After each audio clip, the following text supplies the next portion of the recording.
Several years ago, I ran a half marathon barefoot after being inspired by Chris McDougall's book, Born to Run, where he profiles a tribe of Native Americans who run incredibly long distances barefoot.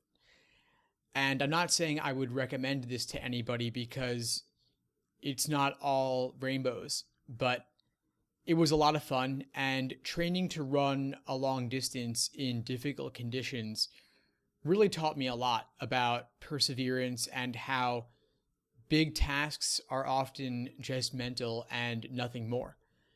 But what I want to emphasize for you today is not about pushing yourself to the limits. It's actually the opposite.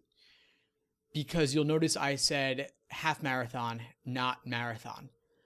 I was training for a marathon, but I think I might have overdone it. I might have done too much too soon, or pushed myself too hard, or maybe I should not have been running barefoot at all, especially not in New York City, although I did only get glass in my foot twice, but that's another story. My point here is that you don't want to overdo it. Training for the LSAT is a marathon, not a sprint.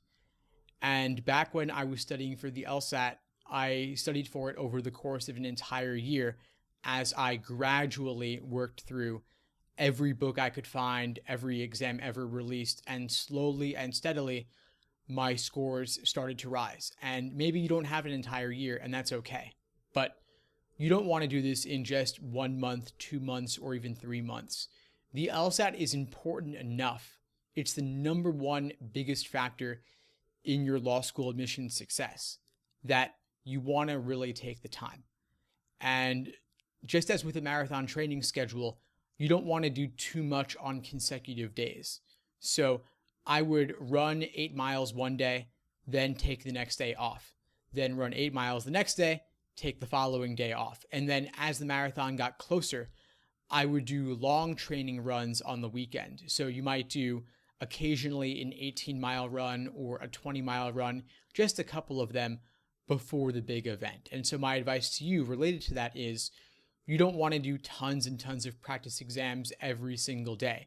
That's a recipe for burnout. Instead, you want to take days off. So I would take an exam on one day, take the following day off, then spend a day doing a couple of timed sections, review those, maybe brush up on some fundamentals, review those, take a day off, then the following weekend, do another full-length timed exam. But I would never do more than 1 or 2 full-length timed exams in a week.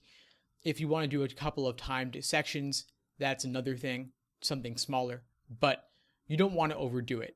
These exams are not just simply opportunities to measure yourself and then feel happy or sad about the results. Instead, you want to learn from your mistakes. And so the review process should actually take just as long or longer than the actual exam. And so rest and review are just as important, if not more important, than drilling and training yourself for the big event. So my advice to you, take it slow and steady, train hard some days, but recuperate the following days.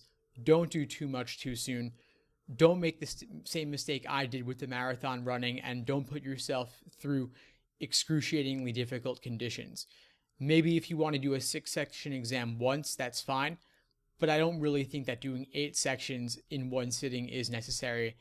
First of all, that would take a really long time. Second of all, it would use a lot of practice material. And third, it's just so far beyond what the actual test will be with 5 sections, not 8, that I think 5 or 6 is more than enough. So please take this advice to heart.